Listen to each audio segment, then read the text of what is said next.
Bismillah, Assalamualaikum.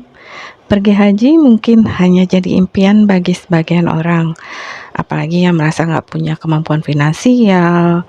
Bagi yang bisa mendaftar lewat jalur pemerintah aja udah membuat lemah hati karena daftar tunggunya yang sampai puluhan tahun. Bahkan yang sekarang katanya bisa haji tanpa daftar tunggu dengan visa furoda aja bisa ketar-ketir loh. Apakah visanya disetujui?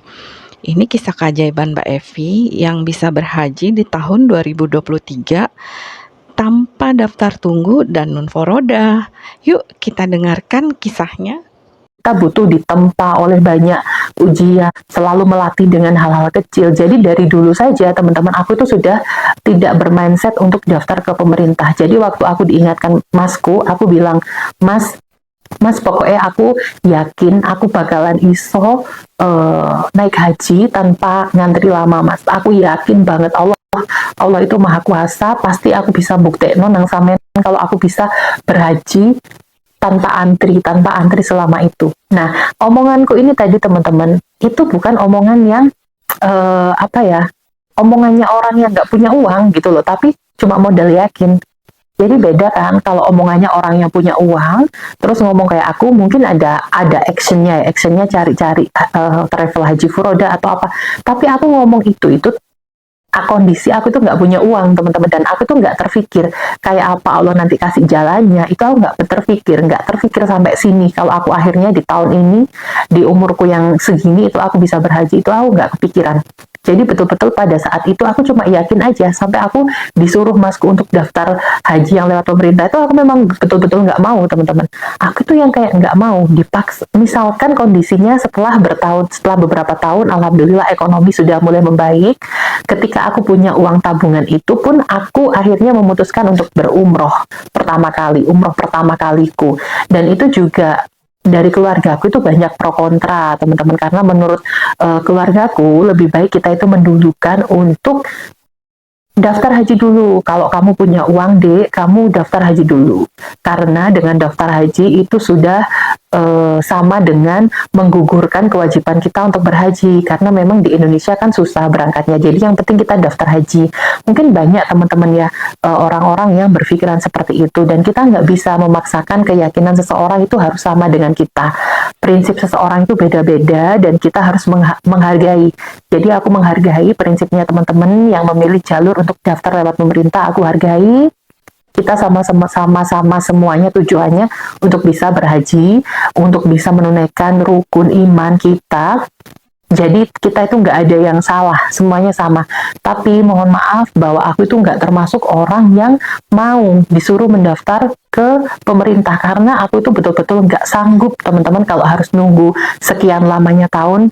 Aku betul-betul nyerah ke Allah, aku betul-betul ngerengek ke Allah. Ya Allah, aku nggak mau, ya Allah jangan jadikan hamba termasuk orang-orang yang menunggu puluhan tahun. Itu doaku, aku selalu berdoa seperti itu teman-teman. Aku selalu menolak kesempatan untuk bisa berhaji 35 tahun lagi, itu malah aku tolak teman-teman. Aku jadi, ya Allah aku nggak mau, ya Allah aku nggak mau daftar harus menunggu 35 tahun, aku maunya haji secepatnya. Ya Allah, aku nggak tahu caranya lewat apa, hamba terlalu fakir ilmu, hamba nggak tahu seperti apa jalurnya, yang penting aku pasrahkan kepadamu saja ya Allah. Engkau atur semua hidup hamba, karena aku sudah pernah mencoba mengatur hidupku sendiri, ternyata berantakan. Jadi sejak itu aku minta Allah aja yang atur, Allah aja yang atur hidupku, Allah aja, terserah Allah, aku tinggal menjalani aja. Karena ketika kita coba ngatur hidup kita atur sendiri, itu pasti ujung-ujungnya berantakan teman-teman. Jadi kita serahkan aja ke Allah. Jadi ceritanya itu masih berkaitan dengan umroh pertamaku. Ketika aku pertama kali umroh, teman-teman tuh banyak sekali pro kontra, termasuk ketika ada prinsip yang mengatakan harus daftar haji dulu sebelum umroh. Itu aku langgar, prinsip itu di keluarga aku langgar. Karena aku berpikir aku mau nikung daftar antrian dengan cara aku berangkat umroh dulu.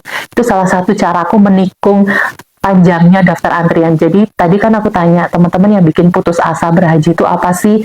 Kalian jawab karena daftarnya terlalu lama Mbak, nunggunya terlalu lama. Jadi kita ada di titik putus asa itu karena daftarnya lama. Nah ini caraku dulu teman-teman. Aku menikung daftar tunggu haji yang lama itu dengan cara pergi berumroh. Aku nggak tahu teman-teman ya, itu waktu itu nggak ada sih yang ngajarin aku, nggak ada yang ngajarin aku cara itu cuma kesongonganku aja. Pokoknya aku mau berangkat umroh, nanti sampai di sana aku sudah rasa rinduku ini tidak tertahan.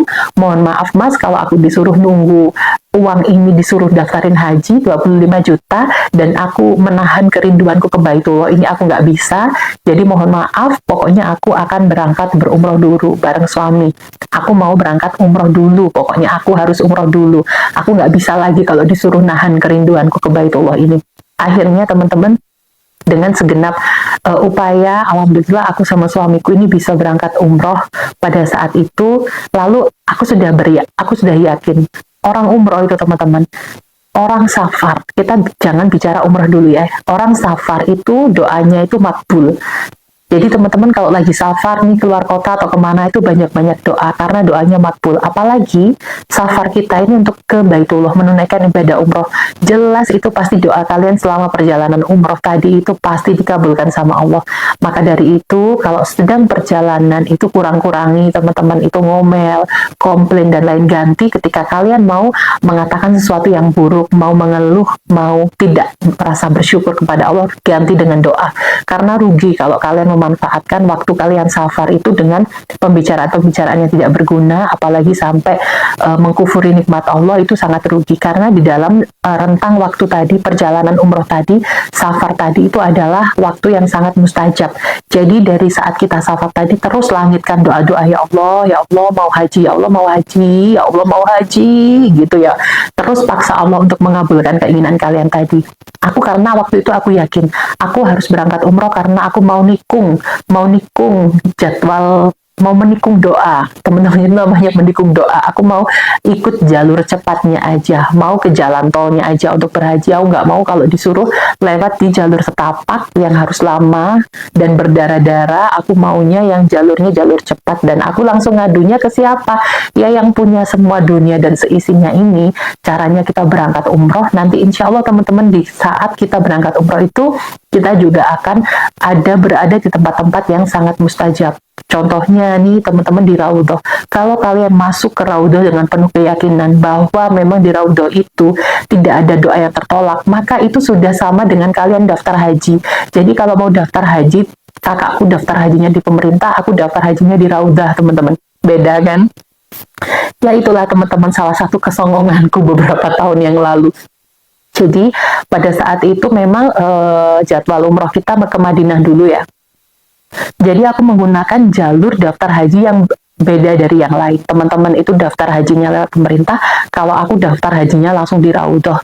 Aku betul-betul masuk, punya uang 25 juta, nggak aku daftarin haji, aku berangkat umroh, aku masuk ke Raudhah dengan hati yang penuh keyakinan bahwa nggak akan ada doa yang tertolak di situ. Salah satu doaku yang saat itu aku panjatkan, yang sangat betul-betul aku minta ke Allah itu adalah, ya Allah, tentunya aku minta ketetapan iman dan Islam ya Allah, hingga kelak akhir hayat menjemput. Mohon untuk bisa dimatikan dengan mati yang husnul khotimah. Mohon bisa mendapatkan syafaatnya Nabi. Nanti kita bisa berkumpul ya Allah di surgamu. Lalu untuk doa-doa dunia teman-teman ya, kayak minta haji,